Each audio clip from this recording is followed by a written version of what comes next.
Hey everyone. Tonight, let's drift gently backward in time, past buzzing phones, past half-remembered emails, past the soft panic of tomorrow morning, and settle into the lantern-lit corridors of ancient China. Find a comfortable position. Teach your shoulders to be heavy.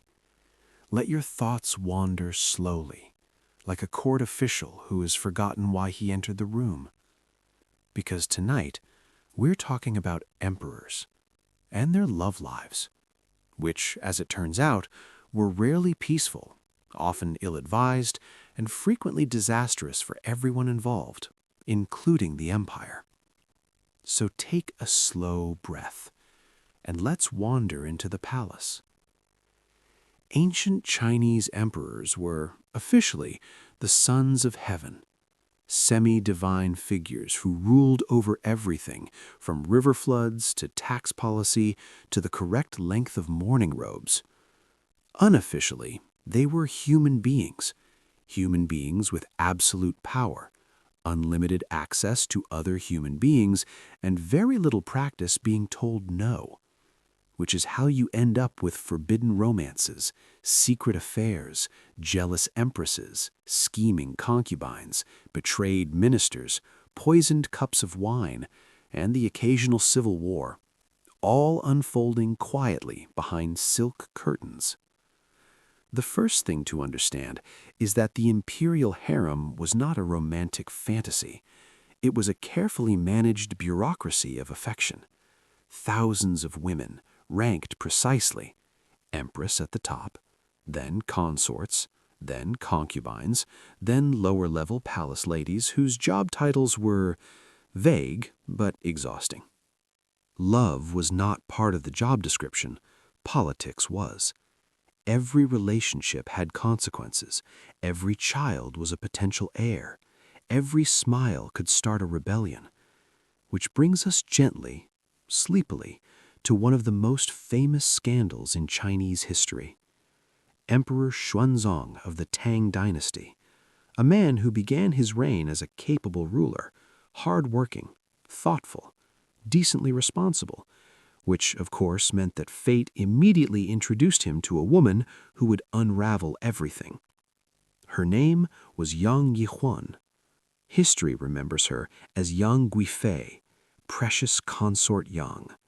She was known for her beauty, not the sharp, icy kind, but soft, lush, warm. Poets compared her to blooming peonies. Painters tried to capture her round face and languid eyes. Later generations blamed her for the collapse of an empire, which feels slightly unfair. Their relationship began awkwardly. Yang Yuhuan was originally married to the emperor's son. Yes, the future crown prince, which made her, inconveniently, the emperor's daughter-in-law. So naturally, Emperor Xuanzong fell deeply in love with her, because of course he did. To solve this minor social problem, the court arranged for Yang Yuhuan to become a Taoist nun. This was not a spiritual calling, it was paperwork. Once she was technically no longer married to the prince, the emperor brought her into his own harem and promoted her to his favorite consort. Problem solved. Morally questionable, but administratively efficient. Xuanzong became obsessed. He neglected meetings. He ignored officials. He wrote poetry to her eyebrows. He ordered musicians to play through the night. He built luxurious baths. He canceled important state business because she had a headache, which is relatable, but not ideal for an empire of 50 million people. Yang Yuhuan's family rose quickly. Her cousins became generals. Her brothers became ministers. Her relatives controlled the army. Corruption bloomed. Taxes rose. The emperor stopped paying attention, and eventually rebellion arrived. The An Lushan rebellion tore through the empire like a slow, violent storm. Cities fell. Millions died. Xuanzong fled the capital with his court and Yang Yuhuan, and along the road the soldiers mutinied. They blamed her. They demanded her death.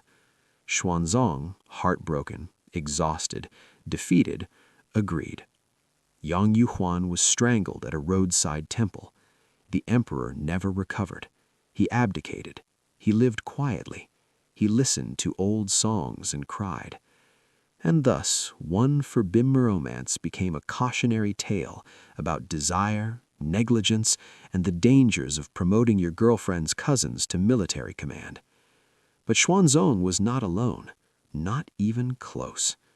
Let's drift back further, to the Han Dynasty, to Emperor Cheng, a man who ruled during a time of peace, which left him plenty of time for romance and drama and ignoring politics completely. Emperor Cheng had an empress. He also had consorts, but his heart belonged to two sisters, Zhao Feian and Zhao Heidei.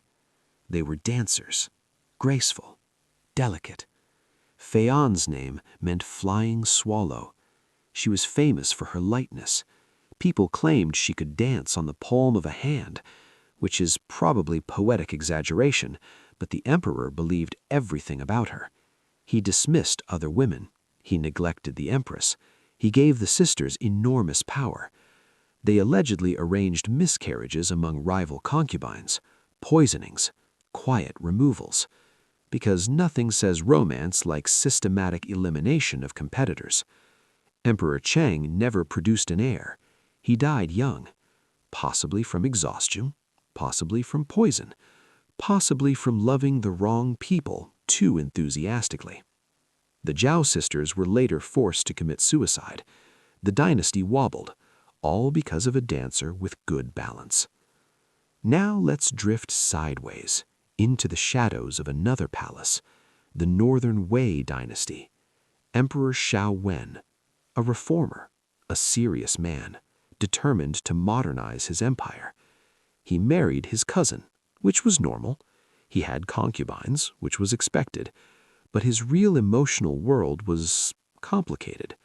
He fell deeply in love with a woman named Feng Run. She was already married to his brother. So again, awkward. After his brother died, Shao Wen took her as a consort. But then politics interfered. He married another woman as empress. Feng Run became bitter, jealous. She took lovers inside the palace, including officials, including guards, possibly including anyone with a pulse. When Shao Wen discovered this, he did not react calmly. He forced her to drink poison, which was at the time considered a tidy solution. Romantic in a tragic way, efficient in a bureaucratic way, and emotionally devastating in a human way. The palace returned to silence, which is how most scandals ended, quietly, with someone disappearing. Another famous scandal belongs to Emperor Wu of the Han Dynasty, a powerful ruler, ambitious, energetic, also deeply paranoid. He loved a concubine named Lady Wei. She bore him a son, Prince Ju. For years, all was well. Then Emperor Wu aged. He became suspicious. He became obsessed with witchcraft. Court officials accused Lady Wei and Prince Ju of sorcery, which at the time was both illegal and extremely vague. Prince Ju panicked. He revolted. He failed. Lady Wei committed suicide. Prince Ju was killed. Emperor Wu later realized he had been wrong. He built shrines. He mourned. He regretted everything, which is touching and also too late. Forbidden romance was not always about romance. Sometimes it was about class, sometimes about politics, sometimes about gender. There were emperors rumored to have male lovers. Emperor Ai of Han famously adored a courtier named Dong Xian, so much so that he once cut his own sleeve rather than wake him. This became a symbol of male love in Chinese culture, the passion of the cut sleeve. Emperor Ai promoted Dong Xian rapidly, too rapidly. Officials resented it. The court simmered. When the emperor died suddenly, Dong Xian was forced to commit suicide. Love, again, was temporary. Power was not. Let's float gently to another dynasty, the Ming, Emperor Chenghua, a lonely man, raised by palace servants, emotionally fragile. He fell in love with an older woman, Lady Wan. She had been his caretaker, which today would raise concerns. At the time, it raised eyebrows. She dominated the harem. She allegedly murdered pregnant concubines. She controlled access to the emperor. She aged. He did not stop loving her. When she died, he collapsed emotionally. The court rejoiced quietly. The empire continued. Now let's breathe slowly, because the pattern is always the same. Absolute power, emotional isolation, a forbidden affection, and consequences that ripple outward into history. Settle back in. Let your breathing slow again. Like a sleepy court drummer who has misplaced both drumsticks and most of his motivation. We're still wandering the echoing hallways of ancient Chinese palaces, where love was rarely simple, privacy was mostly theoretical, and betrayal came served in elegant cups.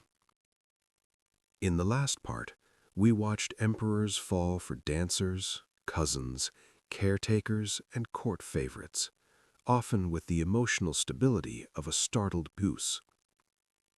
Tonight, we drift further in, past the outer courts, past the paperwork, past the guards pretending not to hear anything, into the quieter scandals, the slower ones, the kind that grow over years like moss on marble steps. Let's begin with Emperor Wen of the Liu Song dynasty. Not the famous Han Emperor Wen, another one. Chinese history is very generous with repeated names. It's like everyone agreed to use the same 10 names forever. This Emperor Wen was intelligent, serious, mildly suspicious of everyone. He also had a consort named Pan Yunu. She was beautiful, soft-spoken, and, unfortunately for everyone involved, deeply ambitious. Pan Yunu learned quickly how the palace worked, who whispered to whom, which eunuch carried which messages, which officials were easily bribed with silk, and which preferred jade, and which preferred not being accused of treason. She became the emperor's favorite, then his obsession, then, quietly, his political advisor. She convinced him to execute rivals, dismiss loyal generals, promote her relatives. He listened, because emperors often do when someone tells them what they already want to hear. Eventually, Emperor Wen grew ill, very ill. He died suddenly.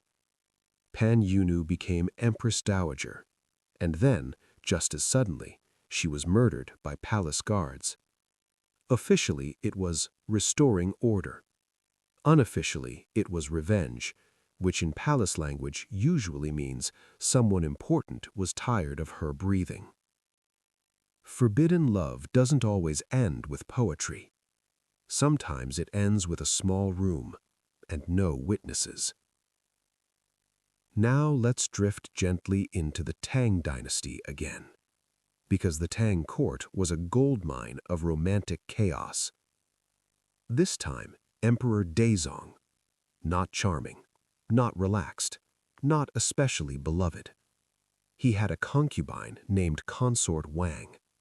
She was kind, modest, politically harmless, which made her unusual.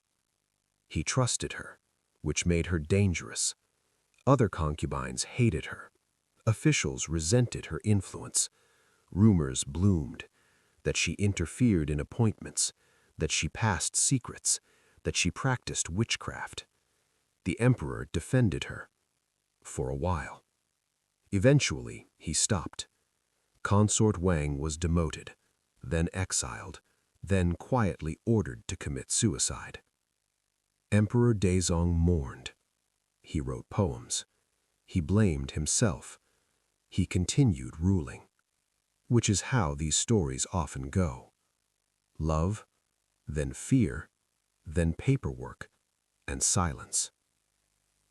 But some scandals were not tragic. They were simply awkward. Let's visit Emperor Huizong of the Song dynasty, an artist, a poet, a calligrapher, a man far more interested in painting birds than governing an empire. He adored beauty, paintings, music, elegant women, and one particular palace woman named Lady Li. She was not officially high-ranking, which made her relationship with the emperor inappropriate, but also convenient. She was discreet. She listened. She did not argue about taxes. Huizong visited her constantly, ignored his empress, ignored court affairs, ignored the approaching armies of the Jin dynasty, which eventually captured him. He died in captivity.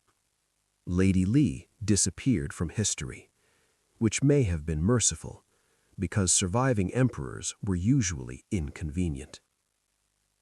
Now let's breathe slowly again. In, out, like silk curtains moving in warm air. Not all forbidden love was heterosexual. We mentioned Emperor Ai and his cut sleeve, but he was not alone. Emperor Ling of Han also favored male companions. He openly sold offices to fund his pleasures, held extravagant parties, ignored famine, ignored rebellion. His favorites became hated symbols of corruption. When he died, the empire collapsed into chaos. Romance did not cause the fall, but it did not help. Then there is Emperor Longqing of the Ming dynasty. A gentleman, weak health, short reign. He preferred quiet company, including a court attendant named Feng Bao. Their relationship was close. Officials whispered, pamphlets circulated, poems hinted, but nothing was officially recorded, which was deliberate. Chinese historians were meticulous, but also selective. Some things were left between the lines, between brushstrokes, between carefully neutral phrases like "he trusted him greatly," which usually meant everyone noticed. Now let's drift into one of the darkest palace romances. Emperor Xuande of the Ming dynasty. A capable ruler, also deeply lonely. He fell in love with a woman named Lady Sun. She bore him sons. She was favored, but the Empress Hu, had been chosen for political reasons. Xuande loved Lady Sun, but law said Empress Hu came first, so he removed the Empress, publicly, brutally. He demoted her, sent her to live in isolation, elevated Lady Sun, and then lost interest. Lady Sun died young. The discarded Empress lived quietly for years, which somehow feels worse, living long enough to be forgotten.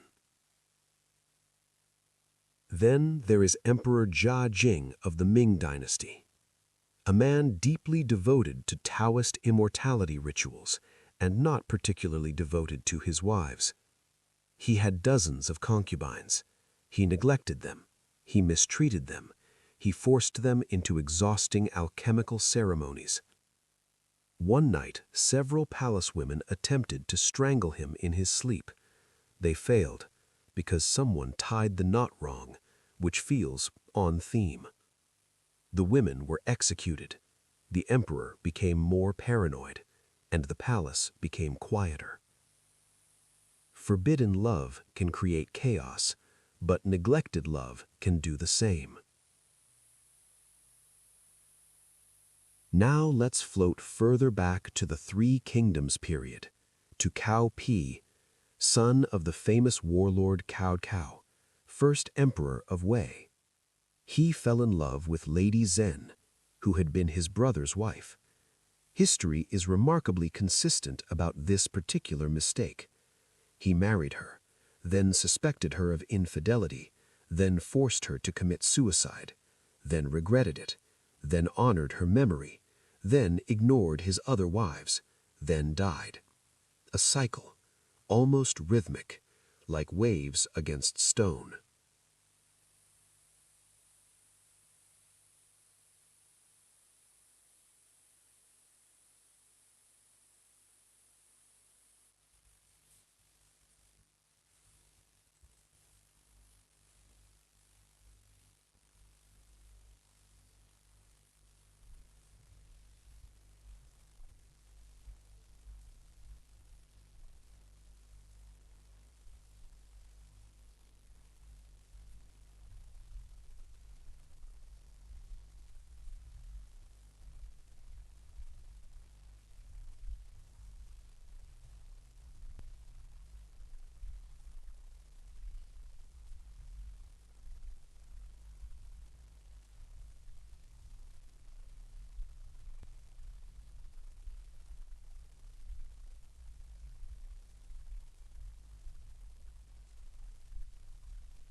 Settle back in again. Let your arms be heavy. Let your thoughts wander politely off duty. We're still inside the palace walls, still among the courtyards where footsteps echo too loudly, still drifting through rooms that smell faintly of ink, old wood, and quiet regret. In the last part, we watched love become dangerous and danger become routine. Tonight, we continue our slow walk through scandals that never quite made it into official speeches, but lived very comfortably in rumors, poems, and unfinished sentences in the margins of history.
Settle back in once more. Let your breathing become slow and unimportant, like an elderly court official rereading the same sentence for the 5th time and deciding it can wait until tomorrow.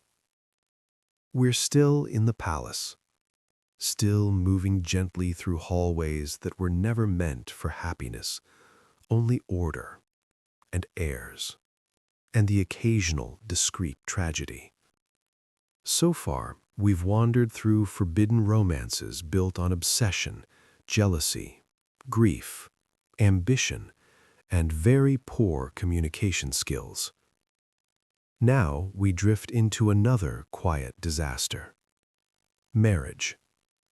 Imperial marriage was not about love. It was about alliances, balancing noble families, stabilizing borders, producing sons, preferably several, preferably healthy, preferably obedient. Love was optional. And when love appeared in the wrong place, things tended to unravel, very politely. Let's begin with Emperor Guangwu of the Han Dynasty. A capable man, practical, calm. He had 2 important women in his life. One was Lady Guo, beautiful, well-connected, politically convenient.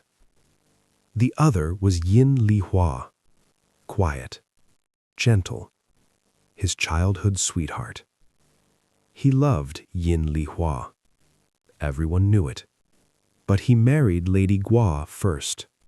Politics insisted. Yin Lihua became a concubine. She accepted it, did not complain, did not scheme, did not poison anyone, which made her suspiciously rare. Lady Guo became empress, but she was jealous, bitter, sharp-tongued. Guangwu tolerated her, for a while. Eventually, he demoted her, divorced her, removed her son from succession, and elevated Yin Lihua as empress. Love won, quietly. But Lady Guo died in isolation. Her son lived in humiliation, and Yin Lihua spent her reign being blamed for it. A romantic ending, by imperial standards. Now let's drift to Emperor Hongji of the Ming Dynasty. An unusual man, faithful, monogamous, devoted to his empress. Historians often describe this as shocking. He refused concubines, ignored court pressure, loved his wife genuinely. Which sounds lovely, but also caused a small panic, because dynasties prefer backup heirs, just in case. Officials begged him to take concubines. He refused. He loved Empress Zhang. She loved him. They lived peacefully. Their son became emperor, and later turned into Emperor Zhongde, the same one who ran off to visit his secret girlfriend and forgot to rule. So, perhaps balance was restored. Now, let's return to something more familiar. Emperor Kangxi of the Qing dynasty. Long reign, many wives, many concubines, many children. One particular favorite, consort Rong. Gentle, cultured, kind. She bore him sons. He loved her. But she was not from a powerful clan, so she could never be empress. Another woman was chosen. Politics again. Consort Rong remained beloved, but secondary. Her sons were overlooked. Her influence limited. She lived comfortably, but always in the shadow of what she could never officially be, which in palace terms is a quiet kind of heartbreak. Now, let's visit a scandal built entirely from boredom. Emperor Shizong of Tang. Young, isolated, terribly unprepared. He became obsessed with palace games, mock battles, role-playing. He dressed as a general. His eunuchs became his soldiers. His concubines became prizes. One concubine in particular, consort Gua, became his favorite. He paraded her through the palace, ignored protocol, humiliated his empress. The court was appalled. The empire weakened. Rebellions spread. Shizong fled the capital, died young. Consort Gua vanished. The palace returned to silence. Again. Now let's drift into the Song dynasty. Emperor Huizong's son, Emperor Qinzong. Less artistic, more anxious. He inherited a collapsing empire. He also inherited his father's women, including former concubines, including women he should not touch. But he did, because stress, and loneliness, and very poor decision-making. When the Jin army captured the capital, both emperors were taken prisoner, along with thousands of palace women. History records this event politely. In reality, it was catastrophic. Many women were enslaved. Some committed suicide. Some disappeared. Forbidden relationships meant nothing anymore. Only survival. Which is a different kind of scandal. One history prefers not to describe too clearly. So we will not linger. Let's move somewhere quieter. Emperor Yonzheng of the Qing dynasty. Serious, cold, efficient, not affectionate. He had a consort named Nian, beautiful, from a powerful family. He loved her, in his own distant way. She bore him children. They died young, one by one. She became depressed. He grew irritated. Their relationship cooled. Then her family fell from favor. She was demoted. She died shortly after, possibly from grief, possibly from poison, possibly because she was inconvenient. The emperor ordered her burial with honors, which is how rulers say sorry, without meaning it. Now let's soften our thoughts. Let the palace grow quiet again. Because not all forbidden love was dramatic. Sometimes it was simply small. A glance held too long. A hand brushed in a corridor. A poem left unsigned. Consider Emperor Taizong of Tang, a great ruler, brilliant general, strategist. He fell in love with his brother's widow, Lady Yang. Yes, another one. He married her. The court objected. He ignored them. She became empress. Their marriage was stable, affectionate, respectful. History approved, which feels inconsistent. But emperors write history. So sometimes forbidden becomes acceptable, retroactively. And sometimes it does not.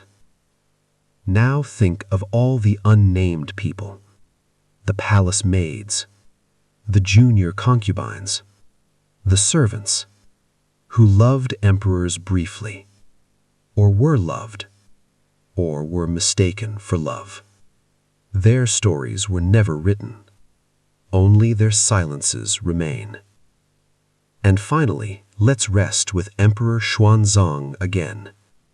Old, deposed, living quietly after Yang Yuhuan's death. He kept a small portrait of her. He listened to old songs. He refused to see her relatives. He never loved again. He died murmuring her name, which historians recorded. Because tragedy is tidy, it fits nicely into books. So here we are, in a palace made of memory, where marriages were contracts, love was dangerous, and silence was survival. Forbidden love did not always roar. Sometimes it simply faded into duty, into ink, into polite official phrases, into gray. Settle in again. Let your breathing become shallow and slow, like a cat napping in a patch of late afternoon sunlight, with no interest in empires, succession crises, or who poisoned whom. We're still inside the palace walls, still among red pillars that have heard too many secrets and politely forgotten all of them. In the earlier parts, we wandered through emperors who loved dancers, widows, caretakers, rivals' wives, and people they were absolutely not supposed to notice. Now we drift into the softest layer of scandal, the kind that never reached the history books directly, the kind that hid inside routine, the kind that survived only as rumors or in one tired line of a court diary. The love affairs that were too small to shake a dynasty, but still large enough to quietly ruin a few lives. Let's begin with Emperor Dao Guang of the Qing dynasty. Not glamorous, not beloved, not especially memorable. He ruled during a slow decline, which is history's way of saying everything was already broken and he mostly watched it happen. He had many wives, many concubines, but one low-ranking palace woman, known only as Lady He, became his favorite companion. She was not politically important, not particularly beautiful by court standards. She did not produce sons. She simply listened. She sat with him while he ate. She spoke gently. She did not ask for favors, which in a palace was radical behavior. He visited her often, ignored more prestigious consorts. The empress noticed. So did everyone else.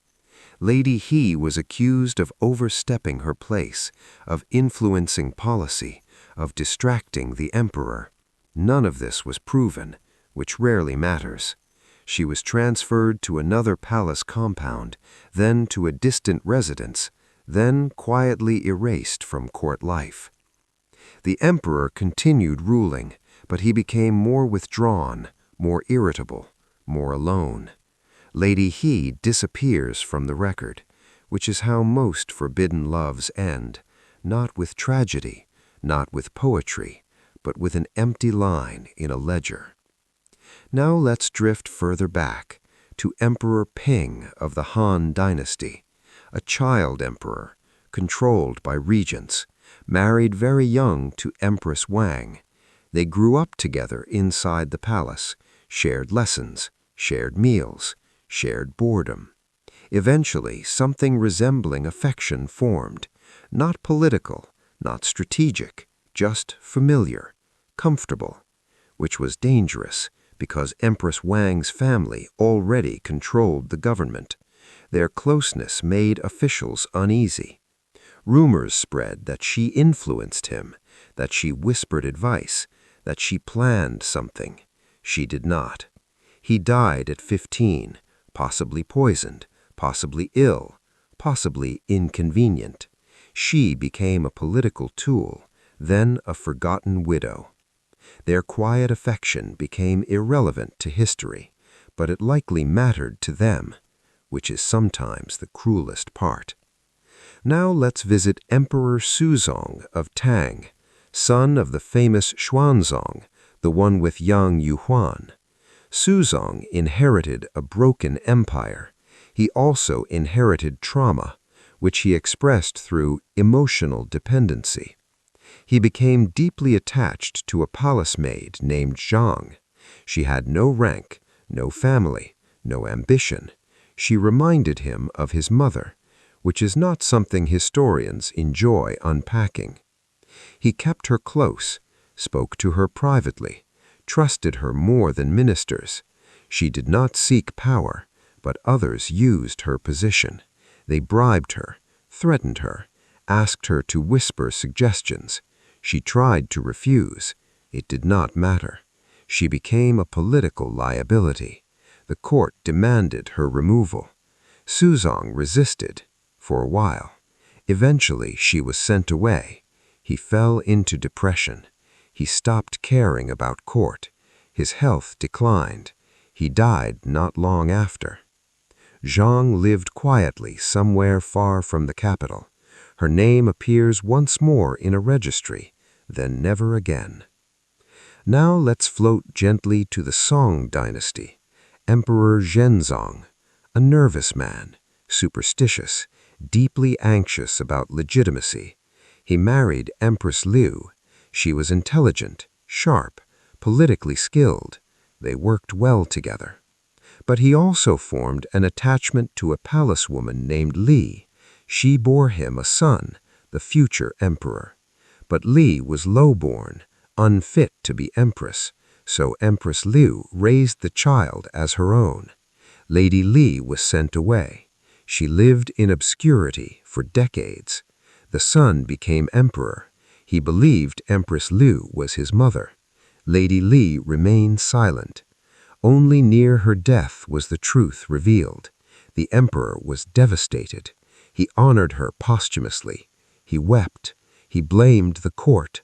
But the woman he might have loved as a son loves a mother had lived and died as a secret, which is a scandal without villains, only a system that preferred clean paperwork to honest lives. Now let's pause. Slow breath in, slow breath out, like a brush lifting from paper. Not all forbidden love involved emperors directly. Sometimes it involved their wives. Empress Wei of Tang, wife of Emperor Zhongzong. She took lovers, openly, blatantly. She placed them in positions of power. She poisoned rivals, possibly poisoned her husband. She planned to rule. The court noticed. The royal family noticed. Eventually, her own daughter helped organize her assassination, which feels excessive, but also predictable. She died violently. Her lovers were executed. Her name became a warning, but for a brief moment, she loved freely and ruled, which in imperial China was almost illegal. Now drift to something gentler again. Emperor Shizu of Qing, also known as Shun Ji's successor. He fell in love with a woman named Borjachit, a Mongol noblewoman. They married. She became empress. He adored her. She died young. He never recovered emotionally. He withdrew. He wrote poetry. He refused to favor other women. He lived politely. He ruled competently. But the court whispered that he had become cold, distant, unreachable. Love had happened once, and that was apparently enough to damage him permanently. Now consider the palace maids, thousands of them, young, taken from their families, forbidden from marrying, forbidden from leaving. Some were noticed by emperors, briefly, quietly. They were elevated, then replaced, or forgotten, or demoted, or married off to guards, or sent away. Their love stories are invisible, which is maybe the largest scandal of all. And finally, let us end with something very small. Emperor Xian of Han, the last Han emperor, a puppet, controlled by warlords, moved from palace to palace, watched his dynasty collapse around him like old plaster. He married Empress Fu. They were kind to each other, That is all history records. Kind. No passion, no scandal, no ambition. Just two frightened people being gentle in the middle of chaos.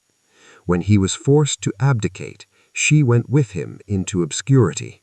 They lived quietly, which, compared to everything else, feels revolutionary. So here we rest, among stories of affection that were too dangerous to celebrate, too inconvenient to protect, too human to survive inside systems built for bloodlines and borders. Forbidden love in ancient China was not always loud. It did not always involve poison. Sometimes it was a hand held too long, a child raised by the wrong woman, a favorite quietly sent away, a name scratched out of a register, a room that stayed empty. So let your thoughts soften now, like dust settling in an unused hall. The emperors fade, the palaces dim, the scandals dissolve into breathing, slow, even, unimportant, and you drift onward, away from silk and stone, away from history's careful lies, into sleep, where no one is forbidden to be loved, and no one needs permission to rest. Settle back once more. Let your breathing become a slow habit, something your body remembers how to do without asking your thoughts for help. We are still in the palace, though by now it feels less like a place and more like a mood, a long, echoing mood.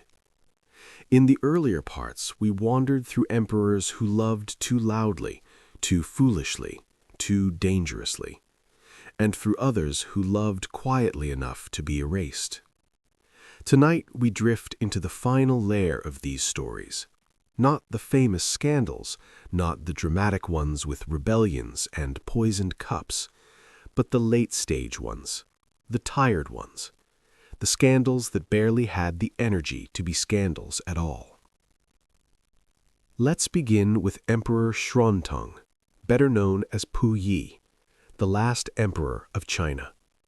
A child on the throne, a symbol in silk, a lonely boy locked inside a very large, very formal cage. He was married young, of course, to Empress Wanrong. She was educated, sensitive, melancholy. They were strangers forced into ritual. She wanted affection. He barely understood what affection was supposed to look like. He preferred his eunuchs, his routines, his sense of being important while understanding nothing. Wanrong grew lonely, addicted to opium, desperate for warmth. She began an affair with a palace servant, which technically was treason. She became pregnant. The child was quietly taken away, possibly killed. History is discreet about this. Pu Yi pretended not to notice, which may have been kindness or cowardice, or both. Wanrong died young, addicted, broken. Her scandal barely disturbed anyone. The dynasty was already gone. The palace was becoming a museum, and forbidden love had become irrelevant, which is perhaps the saddest ending of all. Now let's drift back again to a time when emperors still mattered.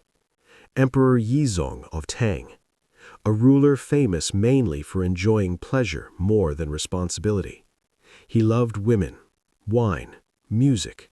He also loved ignoring famine, which did not endear him to history. One of his favorites was Consort Wang. She was clever, witty, sharp-tongued. She teased him. He adored that. He promoted her, ignored his empress. The court complained. He ignored them too. Consort Wang became arrogant. She insulted ministers, mocked ritual, laughed at rules, which is charming until you live in a system made entirely of rules. When Yizong died suddenly, Consort Wang lost everything. She was exiled, then forced to commit suicide. Her wit did not survive her patron. It never does. Now breathe slowly,